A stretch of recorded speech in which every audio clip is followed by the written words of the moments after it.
Alex, Kate, John, Margot, and Bill arrived at this house on Friday evening.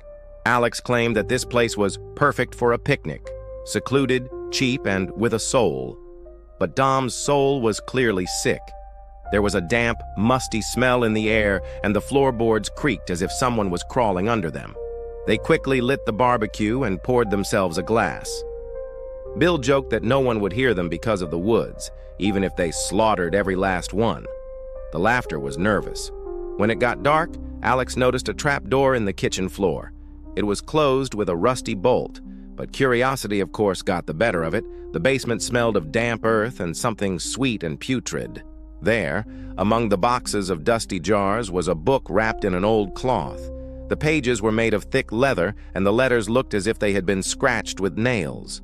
Some of the words were circled in bold black. Margot, laughing, said, "Let's read it. What if it's a toast in an ancient language?" Alex picked up a book and, squinting, began to read. His voice faltered on the last words. The house sighed, a long, drawn-out sigh, as if air had come out of all corners. Somewhere in the forest, something heavy ran, thudding against the ground. The wind blew so sharply that it knocked over the barbecue. The forest around the house stirred, but not from gusts of wind, but as if the trees were slowly bending, approaching. "Do you feel it?" Kate pressed her hand to her neck. "There's something breathing here." Margot suddenly dropped the bottle. She slowly raised her head, and everyone saw that her pupils had disappeared, and her lips stretched into a monstrous smile, tearing the skin. A rattle came from her mouth like the sound of planks breaking. The door to the house slammed shut. The bolts slid back on their own.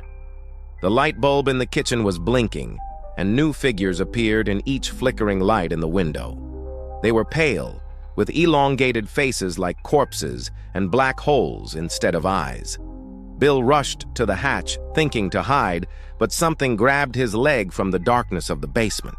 The skin on his shin blistered at the same moment, and he screamed so hard that the veins in his neck bulged. He was dragged down with a crash like breaking raw wood. Alex rushed to the axe that stood against the wall, but his hands were trembling treacherously. Margot was already walking towards him, twisting in unnatural poses, as if her bones were breaking from the inside out.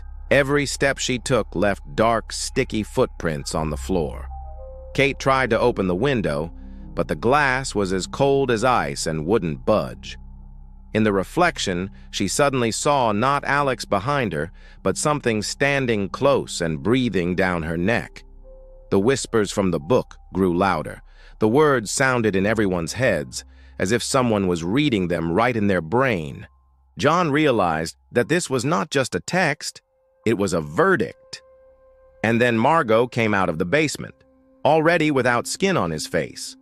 She was holding a charred, smoking bone in her hands, and Alex could tell from her voice that it was Bill's leg. The last thing he heard before everything went dark was laughter, his own.